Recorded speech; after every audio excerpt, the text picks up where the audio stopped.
우리 두 번째는 잘못된 신앙에 초점이 있는데요. 우리가 마귀는요, 초점을 조금 벗어나게 하는 거예요. 여기에 너무 많이 속아요. 지나친 이성 중심의 신앙생활입니다. 사도 요한의 당시의 상황에서는요, 영지주의 이단이 활동했어요. 헬라 배경의 그 철학 중심의 시대였기 때문에 그리스 로마의 그 철학, 그래서 이 이성이 앞서는 거예요. 그럼 말해요. 영적 지식을 깨달으면 구원이다 그러는 거예요.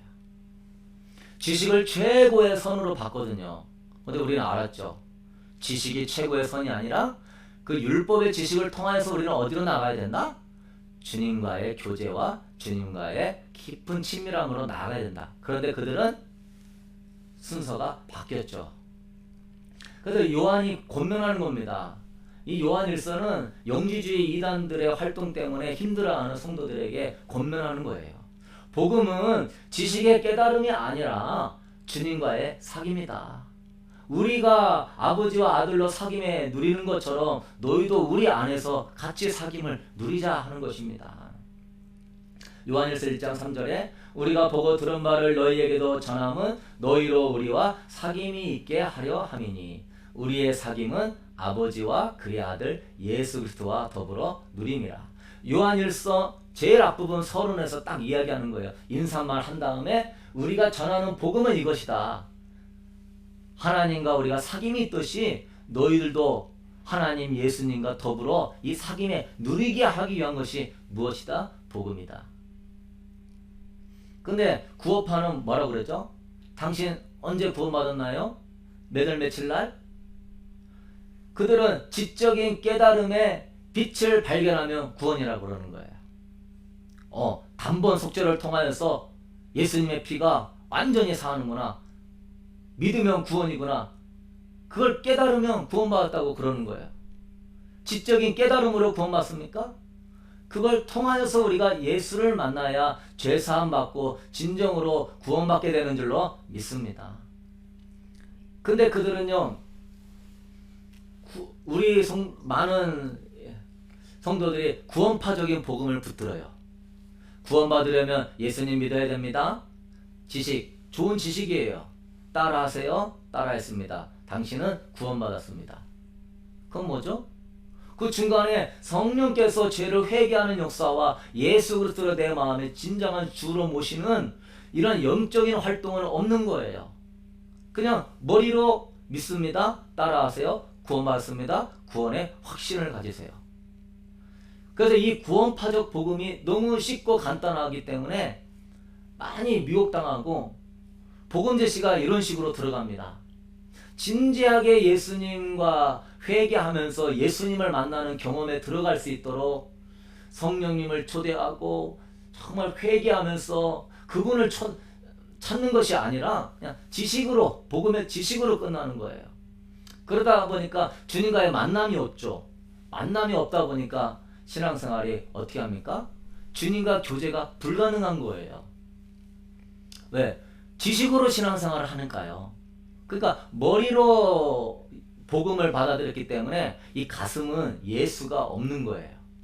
그러니까 주님의 교제가 불가능한 것이죠. 그 안에 성령의 역사가 없죠. 지식으로 구원받는데 성령이 인정합니까? 절대 성령이 인정 안 하죠. 왜? 내면의 초점이 아니기 때문에. 성령님을 인정하면 이 사람들은 이상해지게 되죠. 왜죠? 깨달음으로 구원받는데 성령님을 인정하게 되면은 이 내면의 변화, 주님을 영접하고 그런 부분에서 약하기 때문에 이것을 인정하지 않습니다. 그러니까 이성적인 것만 믿는 것이죠. 그래서 이성적이지 않는 것을 안 믿어요. 지식적인 것만 믿어요. 그러니까 뭐 성령의 역사, 주님과의 친밀한 교제, 주님의 음성을 듣는 법, 성령의 인도 안에 사는 법, 그 다음에 성령을 통해서 죄와 싸우는 거, 이런 거는 없죠. 그게 본질적인 영적인 신앙생활인데 지식으로 구원받았다? 그게 최고의 지식이다. 그러니까 너의 육과 혼은 너 마음대로 살아도 된다. 왜? 네 영이 최고의 지식을 얻었으니까 영만 구원받으면 된다. 이 육체라든가 혼은 너가 뭐 죄져도 상관없다. 왜? 그거는 썩어질 거니까. 그렇지 않죠. 우리의 영은 혼하고 다 연결되어 있는 것입니다.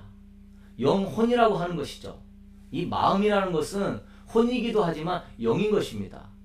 연결되어 있는 것이죠. 주님은 마음의 중심을 보시는데 이들은 이 영적인 걸 인정하지 않죠. 그러니까 내면이 변화되지 않는 거예요. 왜? 주님과 교제가 안 되고 성령의 인도를 인정하지 않는데 어떻게 내면이 변화되겠습니까? 그러니까 죄와 세상을 못 이겨요. 맨날 죄 짓고 살면서도 나는 예수님 믿으니까 구원받았대요. 그 구원파적인 복음으로 구원은 뭡니까? 과거의 죄가 구원받는 것도 구원이지만 내가요 삶 속에서 죄를 이기는 것이 구원인 줄로 믿습니다. 완벽한 구원은요 죄를 이기는 삶이에요. 도로 구덩이에 들어가는 것이면 복음이 아닌 것입니다. 그러니까 그들은 주님의 인도를 못 받죠. 왜? 영적인 생활을 못 하니까. 그러니까 기도 생활을 잘 안 합니다. 그래서 구원파는 기도를 강조하지 않아요. 주님과의 교제를 강조하지 않아요. 그들은 뭐가 기도라고 하냐면 하나님 나라를 위해서 사업을 하는 게, 사업을 위해서 서로 회의하는 게 기도라고 생각해요. 그래서 모여서 자꾸 대화하죠. 하나님 나라를 위해서 뭔 사업을 할까? 그러니까 이런 구원파적인 단체는 회사들이 많습니다. 돈이 많아요. 그건 뭐죠? 그 교주들이 이걸 교묘히 변질시켜가지고 성도들이 이렇게 사업하게 하게끔 하고 그걸로 통하여서 물질을 축적하게 하기 위한 그런 수가 있는 것이죠. 기도가 하나님 나라를 위해 사업하는 겁니까? 아닙니다. 하나님의 영으로 인도함 받아서 하나님 뜻대로 살기 위한, 동행하기 위한 것이 기도죠. 그러니까 이들은 변론을 많이 내요. 왜? 자기가 최고의 지식을 얻었다고 생각하니까 사람들은 자꾸 이런 부분을 얘기하면은요 초짜신앙이라고 생각해요. 자기들은 영적인 최고의 지식을 알고 있다 생각하니까 자꾸 믿음이 뭔지 아세요? 하나님 뜻이 뭔지 아세요? 구원이 뭔지 아세요? 자꾸 이렇게 사람을 찌르면서 변론합니다. 이 시대 영지주의자들이 교회마다 다니면서 영적인 지식이 뭔지 아냐고 막 찔러댑니다. 그러니까 사도 요한이 그렇죠. 요한일서 2장 27절에 아무도 너희를 가르칠 필요가 없다. 그의 기름 부으심이 모든 걸 너에게 가르친다. 그들하고 변론하면서 하지 말아라. 성령 안에서 성령님이 예수 그리스도의 말씀을 가르치고 생각나게 한다라고 차단하는 것입니다. 그래서 잘못된 신앙 첫 번째는 지나친 이성 중심의 신앙생활이고요.